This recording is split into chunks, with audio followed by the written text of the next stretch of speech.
Bien, dentro de ya la cinética de reacción, ya terminando, casi terminando, vamos a hablar de los factores que intervienen en la reacción química. Recordemos que a nivel teórico la reacción química ocurre por lo que tengo aquí marcado. Es simplemente que las moléculas van a chocar entre sí y como consecuencia de este choque, si el choque es reactivo, se van a romper las moléculas iniciales y se van a formar unas nuevas moléculas, ¿no? Si no es así, pues no se producirá la reacción química. Muy importante, ¿no? Aquí vemos cómo las moléculas que había al comienzo son las mismas que hay al final, porque el choque, aunque tenía la orientación correcta según esta imagen, no tenía la energía suficiente. Tiene que tener orientación y energía. Y en función de eso vamos a ver qué factores nos vamos a encontrar. El primer factor que nos vamos a encontrar es el factor de uno básico, que es el estado de agregación de las moléculas, de las sustancias, perdón, agregación. El estado de agregación podemos tenerlo en estado sólido, líquido o gas, ¿vale? Los reactivos, sólido, líquido o gas. ¿Qué pasa en estado sólido? En estado sólido las moléculas tienen una posición fija determinada, por lo tanto no se pueden más que oscilar en torno a esa posición de equilibrio, como por ejemplo en esta imagen que acabo de poner. Entonces las moléculas, cada bolita que tengo aquí es una molécula, vamos a marcar esta, solo puede vibrar levemente en torno a su posición de equilibrio, es decir, solo puede chocar y de una manera muy limitada, además con esta y con esta otra. Por lo tanto, la probabilidad de tener un choque con orientación correcta y energía suficiente y que sea un choque reactivo es muy limitado. ¿Qué pasa en cambio en el estado líquido? Pues que en el estado líquido las moléculas se van a poder desplazar y van a estar cerca unas de otras, pero sí que tienen la libertad de desplazamiento, con lo cual es factible que se produzcan los choques necesarios para que se produzca la reacción química. Bien, aquí podemos comparar en las dos imágenes lo que va a ocurrir. En el estado líquido las moléculas se pueden desplazar unas respecto de otras y en ese movimiento caótico y cercano de unas de otras se van a producir choques. Es decir, que es más factible que en el estado líquido las reacciones químicas ocurran más rápido porque es más probable que haya más choques. Cuanto más choques y esos choques sean más efectivos, pues más rápido irá la reacción. Esa es la idea, ¿no? En el estado gaseoso, pues mucho más factible que se produzcan los choques adecuados y que las reacciones vayan más rápidas. Eso sí, es más difícil que las moléculas se encuentren unas con otras porque están muy separadas.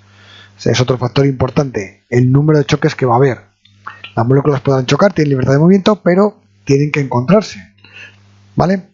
Bueno, por lo tanto, por eso en un laboratorio químico la mayor parte de las reacciones las hacemos en disolución acuosa. Aparte que el agua nos permite dotar de un medio para que las sustancias estén disueltas en él y se puedan tener en un recipiente, además, como tienen las sustancias dentro del agua libertad de movimiento, como estamos viendo en esta imagen, pues lo que va a ocurrir es que es más probable que se produzcan reacciones químicas. Otro factor, vamos a llamarlo B, vamos a ver si lo puedo poner por aquí, va a ser la concentración. Ya casi lo he apuntado un poco cuando he hablado del gas. Si hay una molécula por espacio, por una unidad de espacio, pues para que se cuente con otra, pues puede ser más o menos improbable. Pero si hay 5 en el mismo espacio, es más probable que en el movimiento que tenga lugar se encuentren y se produzca la reacción. Bien, aquí vemos el efecto en esta imagen que acabo de colocar. En la parte izquierda vemos que hay una baja concentración. La posibilidad de choque entre las bolas verdes y las bolas azules es escasa, vamos a decir. Sin embargo, cuando tenemos alta concentración, quiere decir que hay más moléculas verdes y azules, pues es más probable que haya más choques y por tanto más rápida vaya la reacción porque hay más probabilidad de que esos choques sean reactivos. Eso indica que en una disolución acuosa, una reacción entre reactivos 1 molar va a ser más rápida que entre los mismos reactivos pero en concentración 0,01 molar, porque la probabilidad de que se encuentren los dos reactivos en la 0,01 molar es menor que cuando las concentraciones son 1 molar, que sería el caso de la derecha. Otro factor importante es la temperatura. La temperatura.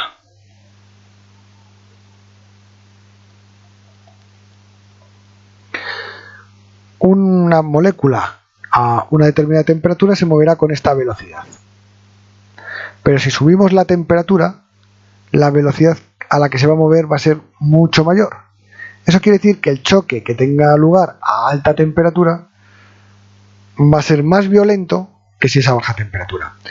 Normalmente las reacciones químicas, cuando aumenta la temperatura, va a traer consigo un aumento de la velocidad de reacción, porque los choques van a ser pues normalmente más eficaces. Aparte de que las moléculas moverse más rápido, va a aumentar el número de choques en general.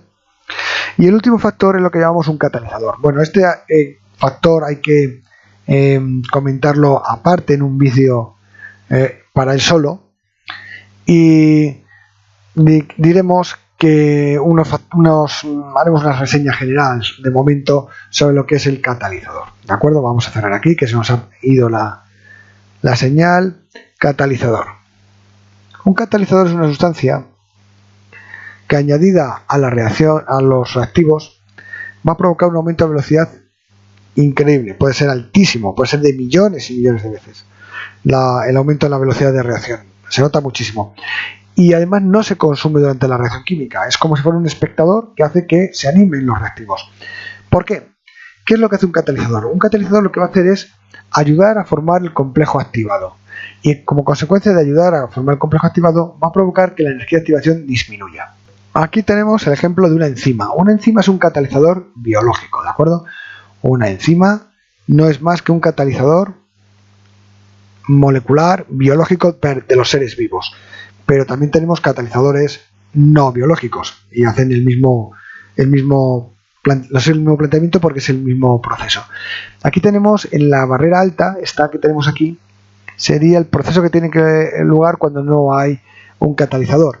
Toda esta sería la barrera que tienen que superar los reactivos para acabar en los productos. Sin embargo, el catalizador lo que va a hacer es favorecer la formación del complejo activado y va a hacer que esta barrera de energía de activación disminuya drásticamente.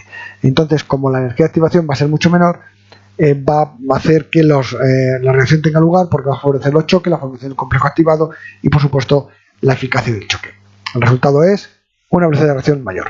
Por lo tanto, ¿cuántos factores? Estado de reacción, concentración, temperatura y catalizador. Un apunte que se me olvidaba. Cuando tenemos fase gaseosa, ese efecto de alta concentración también puede ser compensado, o sea, puede tener el mismo efecto, un aumento de la presión. Al aumentar la presión, vamos a hacer que las moléculas de gaseosas estén cerca unas de otras y entonces se favorezcan el número de choques. Bueno, pues esto es todo. Hasta luego.